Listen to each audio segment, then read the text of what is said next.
آپ کو سنانی ہے، ذرا تھوڑی غور کریں۔ جو لوگ طریقت کے رستے کے مسافر ہیں نا، ان کو ذرا جلدی سمجھ آئے گی اس بات۔ بابا فرید الدین گنج شکر رحمۃ اللہ تعالی علیہ کے ایک مرید تھے، حضرت جمال الدین ہانسوی۔ بابا صاحب کو مرید سے بڑا پیار ہو گیا۔ وہ ہانسا کے رہنے والے بابا صاحب پاک پتن کے، تو وہ بیچارے اکیلے بھائی تھے، والد بھی فوت ہو گیا تو ماں بوڑھی تھی۔ بابا صاحب نے ان سے کہا کہ تو پاک پتن آ جا۔ کہنے لگے حضور ماں نہیں اجازت دیتی، اگر آپ کہتے ہیں تو آ جاتا ہوں۔ تو بابا صاحب فرمانے لگے اگر نبی پاک نے اویس کرنی کو بلایا ہوتا تو میں بھی تجھے بلا لیتا، لیکن نبی کریم علیہ السلام نے انہیں نہیں بلایا تو لہذا میں تجھے بھی نہیں بلاتا۔ لیکن پیار بڑا تھا تو بابا صاحب کہنے لگے چل تو پاک پتن نہیں آتا تو میں تو تیرے گاؤں آ سکتا ہوں۔ 3 سال بابا جی مرید کی خاطر اس کے گاؤں میں چلے گئے۔ ان بھی پیٹو جاندے نے مرید دی خاطر، پر مرید پجاروں والا ہونا چاہیے۔ غریب ہوتے پھر انہوں نے راہ اوکھا لگتا ہے، پھر مشکل ہوتا ہے۔ چلے جاتے ہیں اب بھی چلے جاتے۔ ماڑا آئے تو انہوں کہنا تو جمعے راتی آئی سویرے 8 بجے، ہاں تو کدھر آگے؟ تگڑا آئے تو انہوں کہنے تو بڑی لیٹ آیا، تو تے راتی خواب بھی آیا سویرے۔ خدا بندہ یہ تیرے سادہ دل بندے کدھر جائیں؟ فقر بھی عیاری ہے، شہنشاہی بھی عیاری۔ میرے بھائی سنیں، بابا صاحب نا 3 سال مرید کے ہاں چلے گئے۔ 3 سال ہانسا میں آپ نے قیام فرمایا، 3 سال۔ والدہ تو ان کی جلدی انتقال کر گئے، لیکن بابا صاحب وہیں رہ گئے۔ تو حضرت جمال الدین بڑے خوبصورت تھے، بڑے پیارے تھے، ویسے بھی ادائیں بڑی اچھی تھی ان کی، عالم فاضل۔ حضرت خواجہ بہاؤالدین زکریا ملتانی ایک دفعہ پاک پتن آئے بابا فرید صاحب کو ملنے، تو انہیں جمال الدین ہانسوی پسند آ گئے۔ انہوں نے ملتان جا کے بابا فرید کو خط لکھا کہ میرے سارے مرید اور خلفاء لے لے، پر اپنا جمال الدین مجھے دے دے۔ تو بابا صاحب نے جواب میں ایک کی جملہ کا اور بڑا شاندار کہا، کہنے لگے بہاؤالدین حد کرتے ہو، کبھی کسی نے اپنا جمال بھی کسی کو دیا ہے؟ وہ تو میرا جمال ہے، یہ بھی کبھی کسی نے کسی کو دیا ہے؟ اللہ اکبر۔ انہوں نے نا کوئی روحانی کشش ڈالی حضرت جمال الدین ہانسوی کے دل۔ تو بابا صاحب اسباق پڑھا رہے تھے شاگردوں کو، تو حضرت جمال الدین ہانسوی آ گئے، آ کے کہنے لگے حضور میں نے ملتان جانا ہے۔ بابا صاحب نے فرمایا کوئی کام ہے، کوئی مجبوری ہے، کوئی رشتہ داری ہے؟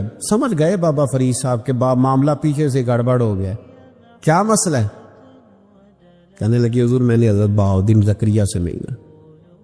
محبت میں شراکت داری نہیں قبول ہوتی نا، باقی معافیاں مل جاتی ہیں، شراکت داری کی کوئی معافی یہ تو نے کیوں کی؟ شریک تو نے کیسے بنا لی؟ ایک در پھڑیے تے محکم پھڑیے تے ایک دے ہو کے مریے، یہ تو نے کیا کیا؟ فرمانے لگے اچھا بہاؤالدین زکریا سے ملنا ہے؟ کہا ہاں۔ پیار بڑا تھا بابا صاحب کا خواجہ بہاؤالدین زکریا سے، محبت بڑی تھی۔ فرمایا اچھا میں تیری خاطر یہاں آیا ہوں اور تو نے کوئی قدر ہی نہیں ڈالی، تو کہتے آگے جانا ہے، جا اب تو اسی کے پاس جائے گا۔ حضرت جمال الدین ہانسوی کہتے ہیں میں نکل آیا پر سینے کا نور سارا رخصت ہو، نہ میں ملتان جا سکا اور نہ میں بابا صاحب کا رہ سکا۔ 3 سال ہو گئے معافیاں مانگتے۔ تو بابا صاحب نے فرمایا یار میں تیری خاطر بڑھاپے میں یہاں آیا اور تو نے سوچا ہی نہیں، تو نے قدر ہی نہیں ڈالی، تو نے یہ کیا کیا میرے ساتھ؟ ایک تاجر آیا کرتا تھا بابا فرید صاحب سے ملنے سال کے بعد۔ وہ آیا تو اس نے لوگوں سے پوچھا کہ وہ کدھر ہے؟ جمال الدین جس سے سلام لے کے بابا صاحب سے لوگ ملتے تھے، جو رستہ تھا بابا صاحب کی طرف جانے کا، وہ تو روڑی کے ڈھیر پہ بیٹھے۔ وہ ملنے گئے اور جب جا کے ملے نا حضرت جمال الدین سے تو وہ رو پڑے۔ کہا کیا ہوا؟ کہنے لگے بس ہوا یہ کہ میں اس کی قدر نہیں ڈال سکا، جو قدر مجھے کرنی چاہیے تھی نا یار کی، میں وہ قدر کر سکا، میں قدر نہیں کر سکا، یہ مجھے سزا ملی۔ کہا ان سے کہنا معاف کر دے۔ وہ تاجر بڑا پیارا تھا، بابا صاحب رات کو پیر دبا رہا تھا، وہ تاجر بابا صاحب کے، اس کا خیال تھا لوگ سارے جائیں گے تو بات کروں گا، پیر دباتے دباتے ساری دنیا چلی گئی، وہ بیٹھا رہا۔ بابا صاحب بولے، فرمانے لگے جاتا کیوں نہیں؟ جمال الدین کی بات کرنی ہے، جمال الدین کا ذکر کرنا ہے، چل کر۔ تو کہا حضور اب دیکھا نہیں جاتا، مہربانی فرمائیں۔ فرمایا یار اس نے دیکھ میرے ساتھ کیا کیا ہے، میں علاقہ چھوڑ کے یہاں آیا اس کی خاطر، اور وہ کہتا ہے میں نے آگے جانا ہے، اس نے توجہ ہی نہیں کی، اس نے میری محبت کو سمجھا ہی نہیں۔ فرمایا اسے کہنا میں اسے بھولا نہیں، میں روز اس کے لیے دعا کرتا ہوں۔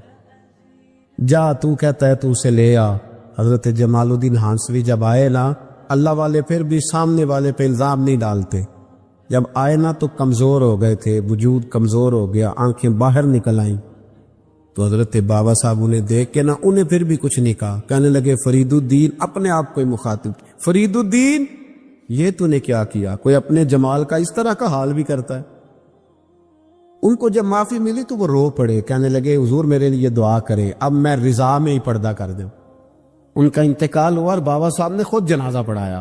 سنو بخاری شریف، سنو بخاری، صحیح بخاری، حضرت عمر فاروق رضی اللہ تعالیٰ عنہ فرماتے میں تورات پڑھ رہا تھا، نبی پاک علیہ السلام مسجد نبوی میں آئے تو میں تورات پڑھ رہا تھا، تورات۔ حضور نے آتے پوچھا عمر کیا کر رہے ہو؟ یا رسول اللہ صلی اللہ علیہ وسلم تورات پڑھ رہا ہوں جو حضرت موسیٰ علیہ السلام پہ نازل ہوئی اللہ کی کتاب۔ نبی کریم علیہ السلام حضرت عمر کہتے ہیں کبھی مجھ سے ناراض نہیں ہوئے، پر آج حضور ناراض ہو گئے، چہرے پہ جلال آیا، اور محبوب کریم نے فرمایا عمر مجھے اللہ کی عزت کی قسم، اگر آج حضرت موسیٰ حیات ظاہری میں ہوتے تو میرا کلمہ پڑھ کے میری فرما برداری کر، اور تو ان کی کتاب پڑھ رہا ہے، ان کی کتاب۔ مسلمان کو کسی اور طرف نکلنے کی اجازت، یہاں تو گھر میں بھوک ہونا تو بندہ پڑوسی کے گھر سالن لینے جائے، اور اگر ہر چیز تجھے اپنے گھر ملے، ہر خیر تجھے ملے، پھر تو دائیں بائیں کیوں جائے؟ کس لیے جائے؟ تھوڑا سا اپنے اندر استقامت پیدا کریں، دین کی تہذیب کو بچائیں۔ رحمت اللہ علیہ درویش تھے دلی کے، بہت سارے لوگ مرید تھے، ایک بڑا خدمت گزار مرید تھا، مزدوری کرتا تھا، غریب تھا، تو 6 بیٹیاں تھیں اس کی۔ حضرت صاحب کے پاس روز آ کے کہتا حضور بچیوں کے لیے دعا کرے، اللہ کوئی اسباب پیدا کر دے، ایک بچی کی شادی کا خرچہ 1000 دینار ہے اور میں غریب ہوں۔ حضرت صاحب دعا کر دیتے۔ خانقاہ شریف کے تھوڑے ہی فاصلے پر حضرت جہاں بیٹھ کے مریدوں کی تربیت کرتے تھے، اس سے تھوڑا ہی فاصلے پر نا ایک عیسائی رہتا تھا، بڑا مالدار تھا، بڑی سارے اونٹ، گائیں، بھیڑ، بکریاں رکھی ہوئی تھی، اور حضرت شرف الدین رحمت اللہ علیہ کی بڑی مخالفت کرتا تھا۔ اور یہ جو آپ کا غریب مرید تھا یہ اس کا پڑوسی تھا، ایک دن بلا کے نا ان کو کہنے لگا کہ تو کدھر جا کے جو ہے وہ ٹکرے مار رہا ہے، وہاں بھی کچھ نہیں ملنے والا، وہ تجھے کیا دیں گے جن کی خانقاہ خود چندے پہ چلتی ہے، مدرسہ چندے پہ چلتا ہے، مسجد چندے پہ چلتی ہے، تیری بیٹی کا معاملہ کہاں حل ہوگا؟ اس درویش نے کہا کہ تو میرے پیر کو نہیں جانتا، تو اجے میرا محبوب نہیں ڈٹھا، تو پتہ نہیں نا، تو اس رستے کا مسافر نہیں، تو نہیں جانتا، ان کا بس چلے نا تو وہ ہر قیمت میں میری بیٹیوں کی شادی کرا دے۔ اب وہ عیسائی تھا، کہنے لگا اچھا چلو ٹھیک ہے، اگر اتنی بات ہے نا تو جاؤ ان سے جا کے کہہ دو کہ 6 سال کے لیے میرے ساتھ معاہدہ کر لیں، وہ میرے جانوروں کو چارہ ڈال دیا کرے، 6 سال ڈیوٹی کرے، میں 6000 دینار دے دیتا ہوں۔ وہ میرے ساتھ 6 سال میرے جانوروں کو چارہ ڈالے رکھتے ہیں نا، ہم چارہ ڈالنے کی ایڈوانس پیسے دے کے، اب تو لوگ انہیں بھی غلام ہی بنا لیتے ہیں، بڑی تھوڑی تنخواہ دیتے ہیں، ظلم کرتے ہیں، پورا معاوضہ نہیں دیتے۔ حضرت شیخ شرف الدین کے بارے میں وہ کہنے لگا جب اپنے پیر سے جا کے کہہ کہ میرے جانوروں کو 6 سال چارہ ڈالے، میں 6000 دے دیتا ہوں، تو جو کہتا ہے ہر قیمت پہ جانے کو تیار ہے۔ اس نے جب یہ بات کی تو مرید نے ناراض ہو گیا، وہ لڑائی ہو گئی، گربان پکڑ لیا، جھگڑا ہوا، بات بڑی دور گئی۔ اس طرح کی بات کرتا میرے حضرت کے بارے میں، میرے جیسے کئی میں وہاں کام پہ رکھا دوں۔ جب وہ بڑی بحث ہوئی، بات محلے میں، علاقے میں پھیل گئی، دنیا نے سن لی، تو شیخ شرف الدین تک بھی پہنچ گئی۔ اس طرح جھگڑا ہوا ہے، لوگ سو گئے عشاء کی نماز کے بعد۔ حضرت صاحب نے نا سر پہ کپڑا لیا، اس عیسائی کے دروازے پہ دستک دی، وہ باہر آیا، فرمانے لگے لوگ تو سوچ سمجھ کے ملازم رکھتے ہیں، تو نے بھی تو سوچ ہی لیا ہوگا، تبھی تو مجھے آفر کی ہے، تو اپنی آفر پہ قائم ہے، واقعی مجھے رکھ لے گا اور 6000 دینار دے دے گا؟ کہنے لگا جا بابا کام کر اپنا۔ فرمایا نہیں، تو نے اتنے لوگوں میں بات کی، اتنی بحث ہوئی، تو قائم ہے؟ کہنے لگا میں تو قائم ہوں، پر آپ نے نہیں قائم رہنا۔ فرمایا میں سوچ سمجھ کے آیا۔ اس نے کہا آپ ڈیوٹی کریں گے، بھینسوں کو چارہ ڈالیں گے؟ فرمایا ایک شرط، بس جب اذان ہو جائے نا تو مجھے رب کی نماز پڑھنے کی اجازت دے دے، باقی صبح و شام جو تو کہے گا۔ اگر اس غریب کی بیٹیاں بیائی جائے تو مجھے اور کیا چاہیے؟ اس کی 6 بیٹیوں کا بوجھ ہے اس کے سر پہ، تو مجھے رکھ لے۔ اللہ اکبر۔ وہ کہنے لگا چلے پہ میرے ساتھ خط بندگی کر لے، آج کل ہم اس کام کرتے ہیں، اس زمانے میں خط بندگی ہوتا تھا، غلامی کا خط، قاضی شہر کے پاس، یعنی اس کا خیال تھا کہ چلو اس کام کی بات کروں گا تو بھاگ جائیں گے، فرمایا چل میں تیار ہوں۔ قاضی تک گئے، طے ہو گیا، 6,000 دینار دے دیے۔ حضرت نے مرید کو بلایا، فرمایا پتر یہ لے جا، جا میری بیٹیوں کو روانہ کر دے۔ کہنے لگا حضور یہ کیا کر رہے ہو آپ، کچھ سوچے؟ فرمایا یار جب تجھے بیٹا بنا لیا تو پھر میری پوتیاں تو لگتی ہیں نا، میرا حق تو بنتا ہے نا، جا کے ڈیوٹی کر، ان کو بیاہ دے۔ بات پھیل گئی، بادشاہ بھی عقیدت مند تھا، وہ 12,000 دینار لے کے پہنچا۔ کیا بتاؤ ان رب کے بندوں کا دل کیسا ہوتا ہے، کیا درد ہوتا ہے، کیا رنگ۔ 12,000 دینار لے کے بادشاہ آیا اور آ کے حضرت کو پیش کیے کہ حضور آپ دیں اس عیسائی کو ڈبل دیں اور جائے کام کریں۔ آپ فرمانے لگے تو پیسے دے، شرطیں نہ لگا، میرا جہاں دل کرے گا میں خرچ کروں گا، مجھے تو مزہ ہی اب آنے لگا ہے، ابھی تو لطف آ رہا ہے، ابھی تو ذائقہ آیا ہے کچھ کرنے کو، پیسے دینے ہیں تو دے، پابندی نہ لگا، جہاں میرا دل کرے گا میں۔ اس نے کہا حضور ٹھیک ہے رکھ لے۔ حضرت نے فجر مسجد میں پڑھی، جیب میں 12,000 دینار تھے، اعلان فرمایا بھی کسی اور کی بیٹی بھی بیٹھی ہے تو پیسے میرے پاس ہے۔ وہ 12,000 دینار بھی بانٹ دیا، اور 12,000 دینار بانٹ کے نا تو پھر چلے گئے کھیت میں چارہ کاٹنے۔ اس عیسائی کو کسی نے بتلایا کہ ان کے پاس تو 12,000 آیا ہے پر تجھ سے جان نہیں چھڑائی انہوں نے، وعدہ یہ ہوا تھا کہ 6 دیں گے تو جائیں گے، جب تک دیں گے نہیں تیرے گھر میں کام کریں گے۔ وہ نا چارہ کاٹ رہے تھے، حضرت صاحب تو وہاں پہنچ گیا، دور جا کے کھڑا ہو گیا، کہنے لگا بابا پہلے تو میں نے مسلمانوں کے اخلاق سنے تھے، اب تو میں نے دیکھ بھی لیے، پر یہ بتا جب 12,000 آیا تھا جان کیوں نہیں چھڑائی؟ تو حضرت چارہ کاٹتے کاٹتے رو پڑے، فرمانے لگے تو نہیں نہ جانتا یہ بیٹیاں سانجھی ہوتی ہیں، پتہ نہیں نا، میرے رسول پاک نے تو خاتم تائی کی بیٹی کے سر پہ کپڑا رکھ کے کہا تھا بیٹیاں برابر ہوتی ہیں، تو یہ نہیں پتا جب اس کی 6 بیٹیوں کی شادی ہوئی ہے میرے اندر روحانیت کتنی بڑی ہے۔ فرمایا پھر 12,000 آیا ہے تو 2-4 بچیاں پھر گئی ہیں، یہ نہیں پتا میں اندر سے راضی کتنا ہوں، میں تیری نوکری کرتا رہوں گا، پتہ نہیں اللہ کتنی بیٹیوں کو بیاہ دے گا۔ اتنا رویا وہ عیسائی کے پیروں میں بیٹھ گیا، کہنے لگا بابا میں نے تیری مخالفت کی ہے پر تیرے قریب آ کے پتہ چلا ہے تو بہت اونچے اخلاق کا مالک ہے، اور اگر تیرا یہ مقام ہے تو تجھے اخلاق سکھانے والے محمد عربی کی شان کتنی ہے گی۔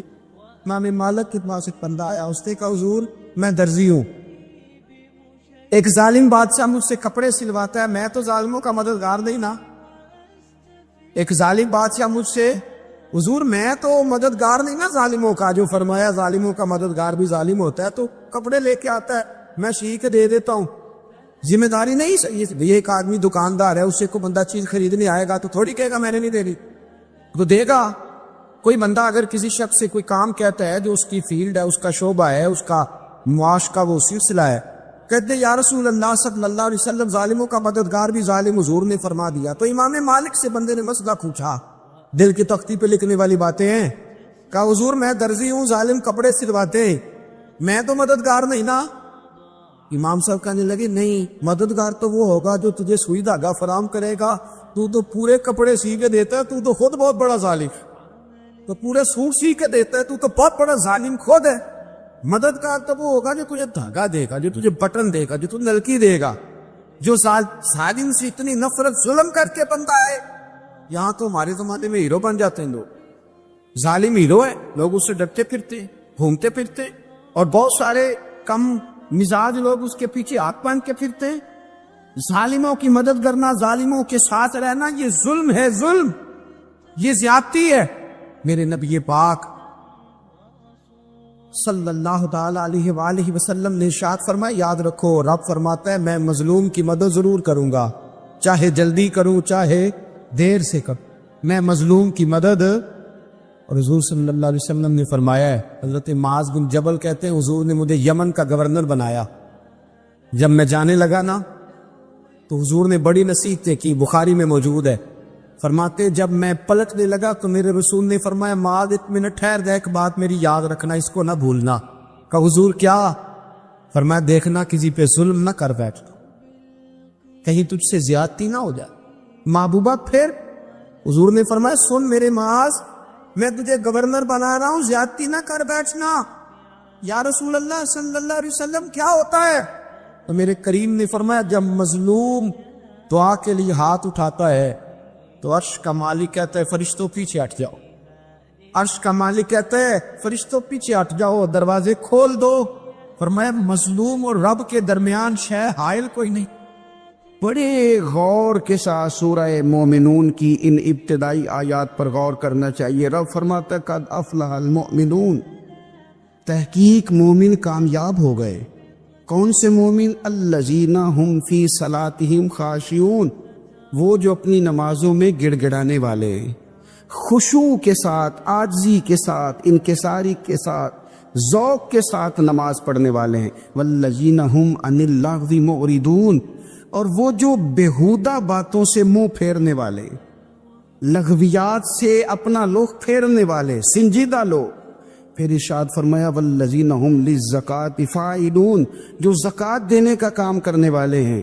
پھر فرمایا والذین ہم لفروجہم حافظون، اور وہ لوگ جو اپنی شرمگاہ کی حفاظت کرنے والے، اپنی شرمگاہ کی حفاظت کرنے والے۔ الا علی ازواجہم، مگر یہ کہ اپنی بیویوں پر، او ما ملکت ایمانہم، یا اپنی شرعی باندیوں پر۔ اس زمانے میں جو لونڈی خریدی جاتی تھی اس سے بھی وطی کرنا جائز تھا، اگرچہ اب لونڈیاں موجود نہیں ہیں تو یہ فعل بھی موجود نہیں، سوائے اپنی بیویوں پر یا شرعی باندیوں پر۔ فإنہم غیر ملومین، فرمایا جو یہ کام کرے اس پر کوئی ملامت نہیں ہے، اپنی بیوی کے پاس شرعی طریقے سے جائے یا باندی کے پاس جائے۔ فمن ابتغى وراء ذلك، اور جو آدمی اس کے بعد اس حد سے بڑھے، اس کے سوا کچھ اور کرے جو بندہ، فرمایا فاولئک هم العادون، یہ لوگ حد سے بڑھنے والے، جو لونڈیوں اور باندیوں کے علاوہ، اپنی بیویوں کے علاوہ کسی اور جگہ گندگی کریں، یہ حد سے بڑھنے والے، حدوں کو کراس کرنے والے لوگ ہیں۔ پھر ارشاد فرمایا والذین هم لاماناتہم وعہدہم راعون، اور وہ جو اپنی امانتوں اور اپنے وعدوں کی رعایت کرتے ہیں، امانتیں ادا کرتے ہیں، وعدے پورے کرتے ہیں۔ اور وہ لوگ جو اپنی نمازوں کی حفاظت کرنے والے ہیں، جن میں یہ خوبیاں آ گئیں، میرا رب فرماتا ہے نماز میں خشوع وضو حاصل ہو گیا، فضولیات سے بچ گئے، زکوٰۃ ادا کرنے والے بن گئے، شرمگاہ کی حفاظت کرنے والے بن گئے، امانتیں عہد پورے کرنے والے بن گئے، اپنی نمازوں کے محافظ ہو گئے۔ اللہ اکبر، قربان جائیں۔ مالک فرماتا ہے اولئک هم الوارثون، یہی لوگ تو وارث ہیں۔ یا اللہ کس چیز کے؟ فرمایا الذین یرثون الفردوس، یہ لوگ جنت کے وارث ہیں، یہ جنت کے وارث ہیں یہ لوگ۔ ہم فیہا خالدون، اور فردوس سے، جنت سے نکالے نہیں جائیں گے، ہمیشہ ہی جنت میں رہیں گے۔ یہ آیات اللہ کا مطالبہ بھی ہے، یہ آیات صحابہ، اہل بیت، اولیاء اللہ، ان تمام کی سیرت کا عکس بھی ہے۔ اور سب سے بڑھ کر سیدہ عائشہ صدیقہ فرماتی ہیں یہی تو آیات ہیں جنہیں اچھی طرح سمجھ لو گے تو تمہیں مدینے والے کے اخلاق بھی سمجھ میں آ جائے، حضور کے اخلاق بھی تمہیں سمجھ میں آئے۔ بڑے غور کے ساتھ سورہ مومنون کی ان ابتدائی آیات پر غور کرنا چاہیے۔ رب فرماتا ہے قد افلح المؤمنون، تحقیق مومن کامیاب ہو گئے۔ کون سے مومن؟ الذین ہم فی صلاتہم خاشعون، وہ جو اپنی نمازوں میں گڑ گڑانے والے، خشوع کے ساتھ، عاجزی کے ساتھ، انکساری کے ساتھ، ذوق کے ساتھ نماز پڑھنے والے ہیں۔ دیکھیں قرآن نے یہ نہیں کہا شروع میں کہ وہ لوگ اپنی نماز پابندی سے پڑھتے ہیں، بلکہ فرمایا وہ نمازوں میں عاجزی کرتے ہیں، وہ نماز میں خشوع کرتے ہیں، خضوع کرتے ہیں۔ نماز ہم بھی پڑھتے ہیں، ڈھیر سارے لوگ ہیں جن کا یہ مطالبہ ہے کہ میرا نماز میں دل ہی نہیں لگتا۔ پہلی بات تو یہ ہے کہ دل نہ بھی لگے تو نماز پھر بھی پڑھنی ہے، اور دوسری بات یہ کہ دل لگانے کو بھی تو کچھ انسان کے پاس چیزیں ہونی چاہیے نا، کوئی ضروریات ہوتی ہیں۔ سب سے پہلی بات یہ کہ مسئلہ نماز کا نہیں، مسئلہ اہمیت کا ہے۔ آپ نے اللہ تبارک و تعالیٰ کی ذات کی، رب کریم کے جلالت کی جتنی زیادہ اہمیت اپنے دل میں محسوس کر لی، اتنا ہی نماز کی طرف توجہ آپ کی بڑھ جائے گی۔ آپ سادی سی مثال ہے، غور کر لیں، جتنا آپ اپنے استاد کو پروٹوکول دیتے ہیں، جتنی عزت کرتے، اتنا ہی وقت پہ آپ ان کے پاس پہنچ بھی جاتے۔ اگر آپ کے دل میں اہمیت نہیں ہے تو آپ ڈال دیں گے، اور جس استاد کی اہمیت ہے اس کے فون کی گھنٹی بجتے ہی فون بھی اٹھایا جائے گا، اور بات پوری مکمل بھی نہیں ہوگی تو کہا جائے گا جیسے آپ کہیں گے، اور جو وقت وہ دیں گے ان سے 10 منٹ پہلے پہنچنے کی کوشش بھی کی جائے گی۔ بس سمجھ لیں، دل لگنے نہ لگنے کا مسئلہ نہیں، اہمیت کا مسئلہ ہے۔ آپ جتنی اپنے مالک کی بارگاہ کی اہمیت سمجھ لیں گے، اتنا ہی وقت پہ مسجد آئیں گے، اتنا ہی شوق سے نماز پڑھیں گے۔ دوسری بات، نماز کے ترجمے پہ غور کریں۔ آپ یقین کریں، اگر نماز کا ترجمہ ہمیں آ جائے نا تو ہمیں تو یوں لگے کہ ہم تو اپنے مالک کی بارگاہ میں عرض و معروض کرنے حاضر ہوئے۔ یہ سورہ فاتحہ ہی دیکھ لیں آپ، حضور فرماتے ہیں، رب فرماتا ہے سورۃ فاتحہ آدھی میری ہے آدھی میرے بندے کی ہے۔ جب اس نے کہا الحمدللہ رب العالمین الرحمن الرحیم مالک یوم الدین ایاک نعبد و ایاک نستعین، جب یہاں تک وہ لفظ کہتا ہے تو یہ حصہ میرا تھا۔ اس نے اپنے رب کی تعریف کی، اور جب کہا نا اس نے اہدنا الصراط المستقیم، اب بندے نے التجائیں شروع کر دی۔ اس نے کہا کہ مالک بھی تو ہے، رحمان بھی تو ہے، رحیم بھی تو ہے، عبادت بھی تیری کرتے ہیں تو مدد بھی تو تجھی سے مانگنی ہے نا، اب مہربانی فرمانا اہدنا الصراط المستقیم، ہمیں سیدھا راستہ دکھا دے، صراط الذین انعمت علیہم، ان لوگوں کا راستہ دکھانا جن پر تو نے انعام کیا ہے، غیر المغضوب علیہم ولا الضالین، ان کے راستے پہ نہ چلانا ان پر تیرا غضب ہوا، جو گمراہ ہو گئے ان کے راستے۔